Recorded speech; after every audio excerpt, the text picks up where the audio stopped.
know well, I have a student advisory council. It consists of all the club presidents, and Will's the president of the Norse Economics Club, and he's going to introduce our speaker to you this morning. Will?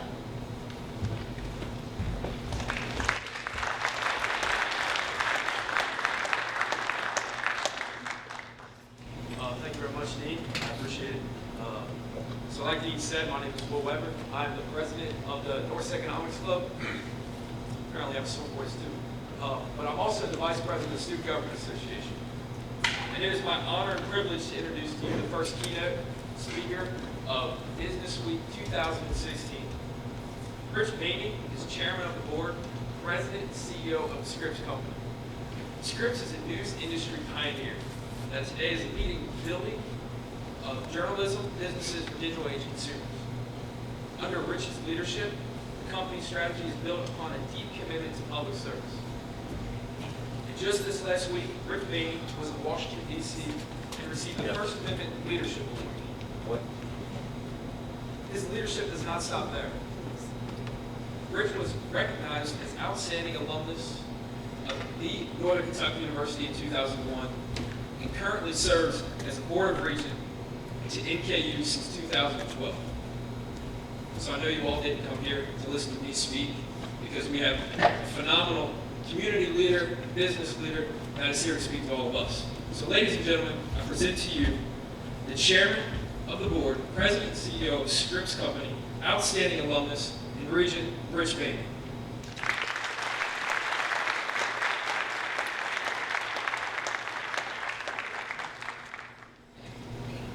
Thank you. Good morning. How's it going? We got going a little bit late.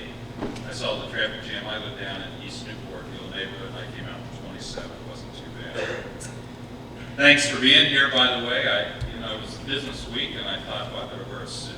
And then I saw that you're having this Dress for Success thing session later on. I thought, well, I might as well be honest about it. And I work in the media industry, which is driven by the creatives and the creative process, and so I hope you don't mind, I wore my usual uniform, a pair of blue jeans and a jacket, which is just sort of the way we dress. To be honest, every industry has its uniform. This is the uniform of the industry I work in the digital business, in the news business, in the media business.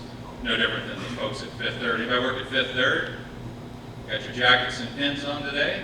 No, there's a uniform there. We all have our uniforms, as you'll quickly find out as you head out into the workplace. Just a quick pitch. I hope you get to see some of the other speakers. Wendy Lee speaking tomorrow night. I also have the honor of serving on the board and executive committee at Centrifuge. We try to rekindle and build the startup community here in Greater Cincinnati. Wendy is just a terrific leader. I'll quite get back to Catherine. So I'm going to do a couple things today. I'm going to tell you in a few minutes about my company, Scripps. Everybody heard of Scripps? Do you know Scripps? Right? Give you a little bit of background. Try to move quick.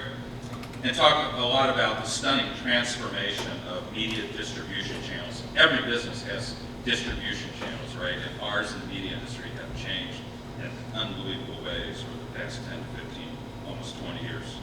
From a few just very protected channels, broadcast, cable, and print, to the Wild West environment where the majority of people on Earth carry a very sophisticated mobile media device, a smartphone, right, that we're going to talk about. A few years ago, the United Nations released a study showing that out of 7 billion people on Earth, 7 billion people on Earth, 6 billion have access to a mobile device.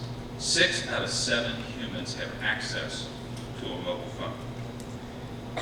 So think about that. 7 billion people, 6 have access to a mobile phone, but at the same time, only about 4.5 billion have access to a flush toilet. 7 billion people on Earth, 6 of them have access to a mobile phone, only 4.5 billion have access to a flush toilet. That means there are hundreds of millions of people who, when faced with an economic choice, would rather have access to Facebook and Twitter than poop in the house. That may include many of you. More on this trend later on the mobile side, not the other. First, let me give you a little bit of background on my career, how I went from a D student here at NKU to the CEO of a large public company. My first time on campus Really, it was about 1967. I was 11 years old. I was fishing in a pond. It's over where the oldest dorms are, over this way, right? Some of you may live over on that campus. I grew up in South Fort Thomas after my family had moved in from the country, where most of them were farmers. And we had hiked through the woods across 3 Mile Creek, and we were fishing in this pond that is about where the dorms are today. We saw a truck pull up, and a guy rolled down his window and said, "Come on, boys, we're going to go see the cops in Wilder." Now, I didn't know much about Wilder, but I wasn't really eager to see the cops, so we took off running. Went underneath the barbed wire fence, and I tore the back of my field jacket. At that time, in 1967, almost all of us went to the Army-Navy store and bought a Vietnam field jacket, right? We all grew up during the Vietnam era. I still have that jacket. It says Private Garcia right on the front, and a big rip in the back where I slid underneath that fence, which is approximately where the backside of campus is today. My next time on campus was the fall of 1974. That was my first freshman semester. For me, I had several freshman semesters, so that's why I call that one the first. Like some of you, I come from a family that was really hoping to see its first generation with bachelor's degrees. My grandfather's one was an orphan. His family died, his parents died of TB. He and his brothers and sisters grew up in the St. Aloysius orphanage over in Cincinnati. When he was 14, he was sent out to work on a dairy farm.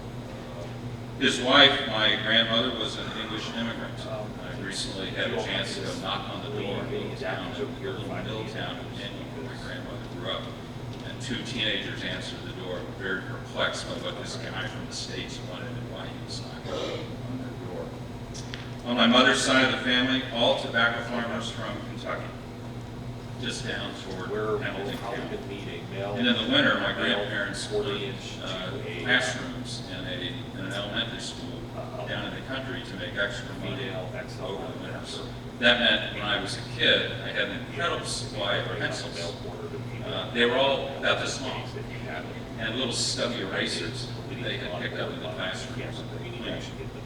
They also pulled a beat-up old library desk out of a dumpster. My grandfather rebuilt it. I still have it today. It's the desk I use at home. All incredibly smart people, but what they wanted was for my generation to go get knowledge.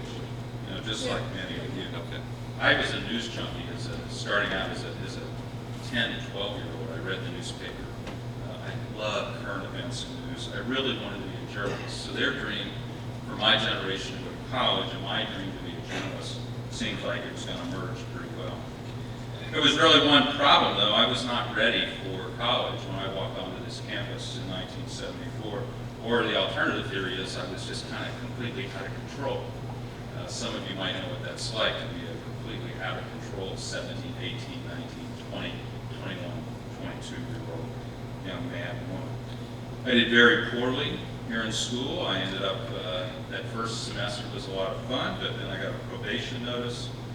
Next semester I got a suspension notice. I took the semester off. I came back, repeated the cycle, probation, suspension, probation, suspension. I really, really struggled. Finally decided that I just couldn't do it. I decided there must be something wrong with the way I learn or can't learn, and I gave up and I moved away. At one point during this very dark, but sometimes kind of fun period in a young man's sort of way, I was working at a custodian at a YMCA. And, looking in that mirror in the locker room and thinking, I've got to get myself back on track. I really want to be a journalist. In our business, you really need a bachelor's degree to work in a newsroom. So 5.5 years after I flamed out in a spectacular way here at NKU, I begged my way back into school. Others wouldn't have me based on what I had left behind here. And I started over. I started repeating the classes that I had failed here during my first couple of years. Luckily, I had matured. I developed a learning style that finally worked. And to my surprise, I did very well. I had the joy of being on probation and the dean's list all at the same time, based on my low GPA, and I was getting, at that point, straight A's. So I took massive hours, also working nights and weekends, and I went summers, springs, falls, intersessions, took as many hours as I could, all the while working, got my GPA up to the level that was required, and I applied for graduation, and they released the prisoner. And set me out. At the end of that, I was working nights and weekends at the Cincinnati Enquirer. Not much of a social life, but it worked out.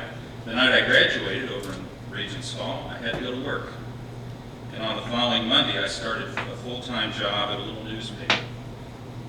I would have skipped graduation to get that first job. It wouldn't matter. I needed that job. It was bad. So, that year I graduated, no backpacking trip in Europe. The way I looked at it, I guess somebody has to work while the Ivy Leaguers are at play. In fact, I had very few vacations over the next 5 years. I worked extremely hard. Luckily, my wife is also a reporter. We met here on campus, and she understood. Our off days rarely matched. Our vacations rarely matched. We did manage a honeymoon for a few days in Gatlinburg, Tennessee. Doesn't everybody? Right? Isn't that some of your dreams, right? The honeymoon in Gatlinburg, Tennessee. But the point is, in about 7 years, over a 7-year period, I had gone from looking in that mirror in that locker room with a mop in my hand to being somewhat of at least a respected journalist. I was back in the game. It was sort of a long, difficult period, but I was back, and I could see that career that I wanted at this point really I just had to kind of dig in. Now, I think there's sort of 2 career strategies that you should think about. One is you come out of school and you build your skills. You can focus on doing one thing extremely well. And in almost every profession, there's an opportunity to do that. You can sort of pick one thing. You probably see that success most often. You think of a surgeon or a singer or a writer or a journalist who does one thing extremely well. The other option is to begin to immediately add other skills to your portfolio, even though you're out of school and working, and to constantly increase the choices and the options that you have. To think about your career going this way as opposed to going long on just one skill. I really think those are the 2 choices that most make. So the first skill I had, I was a journalist and a writer. Those are skills I learned here in a great media and journalism program at NKU. But instead of focusing and thinking, I want to be the world's best journalist, I decided to increase my choices and my options. So skill number 1 was a journalist and a writer. Skill number 2 was a manager. I didn't take many management classes here at NKU, so I got on a track to become an editor and a leader, and also to develop my business skills. I had been very blessed. My academic strength actually was math instead of writing. I love to write. That's really what I do. But picking up and adding the business skills on top of my head was very helpful. So I took every opportunity I could to become a manager, to move on from being just a journalist. Skill number 3 I added was as a subject matter expert. I began covering, and because of my business background that I started to cover the capital markets and cover Wall Street, and worked myself into where I was a Wall Street reporter. I used to be one of those folks that you'd see in the afternoons on the floor of the New York Stock Exchange. I had credentials to walk onto Merrill Lynch's trading floor. I wrote a lot about insider trading at the very beginning, and I wrote a lot about drugs on Wall Street, and this whole disconnect between Main Street and Wall Street that we see very much still apparent today. I was happy, sort of the top of my career as a Wall Street reporter, when the Scripps Company called and asked if I would help them become a public company, a very old family company, wanting to come to the public markets. They said, look, you know all the analysts, you understand Wall Street, help us be a public company. So I came inside and helped them do that. That subject matter expert I built on the Wall Street side and the capital markets has paid off incredibly across my career. And it's still a big part of my job today. As you think about a CEO that runs a public company, I spend a lot of time in New York, in Boston, and other places speaking to hedge fund managers, mutual fund managers, and all those who really drive the public markets. For public companies today, it's probably as much as a third of my time is spent working with public shareholders. That's a whole other story, and if you have a setting for that, I'll be happy to talk to you about being a public company, the good and the incredible bad of it all. After being a subject matter expert, then I started to build skills. Skill number 4 was a problem solver. When I started at Scripps, I sort of came in under the radar, and I immediately started to say, gimme, I'll take any problem nobody else wants. So when I was in a meeting and other people were sort of looking at the floor and pushing away from the table, I said, I'll take that. I'll jump into some of the worst problems the corporation faces. One of my immediate opportunities, I spent a lot of time in Pittsburgh. We owned a newspaper up there called the Pittsburgh Press, and it had about 800 Teamsters that were not very happy. The Teamsters shut down that newspaper in Pittsburgh for over a year, and I worked as trying to rebuild public support for the newspaper versus the Teamsters. I can tell you what the score was. Teamsters 10, Scripps 0. The Teamsters kicked our butt. We were ill prepared. I sat in that building watching thousands of people surrounding our place. I saw the mayor holding press conferences, priests holding masses against our company. I looked out the window while bricks and rocks and ball bearings flew through the windows and thought, if I'm ever in a position of influence in this company, we'll never get in this spot again. We'll deal with problems early and aggressively. We'll never get in this spot that's so completely out of control. There'll be absolutely no winners and just a whole bunch of losers. So I did that. That was the 4th skill I had as a problem solver, and really sort of built my portfolio at Scripps in a lot of ways as a problem solver. Skill number 5, I became a revolutionary. My very close friend, a guy named Ken Lowe, said to me one day, and some others at Scripps, I had an idea for a cable network about homes and gardens. My immediate reaction was, I laughed really hard. I said, Ken, 24 hours a day of grass growing and paint drying? I mean, who's going to watch that? But Ken, who had been a radio DJ, had an excellent idea for a new media business focused on one category, home and garden. I threw my lot in and really bet my career on one friend's idea. And we launched HGTV. We convinced the board of directors at Scripps to give us $25 million, and then another $25 million after we did that. And $50 million sounds like a lot. In our industry, that's just not a lot of money to try to build a national business. But it succeeded, and that was really my focus for the next 13 years as we changed Scripps. I'm going to show you how we transformed it to, again, accommodate a startup business. Backed my friend, and we really, as I say, we bet our careers on a startup business. And then we bought Food Network, and then we built, and it all went very well. About 13 years into that, the board of directors at Scripps came to us and said, would you all consider running the company?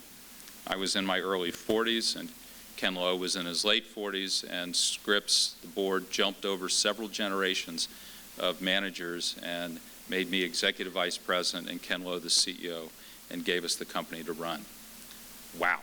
You should have been some of the other people who got jumped over. I mean, it was an amazing time. So then my 6th skill that I added on top of that was really as navigator and as CEO. So if you think about what I do today, what's a CEO really do? You probably think they drive results, right? That's all we do. We look at spreadsheets and drive results and yell at people, right?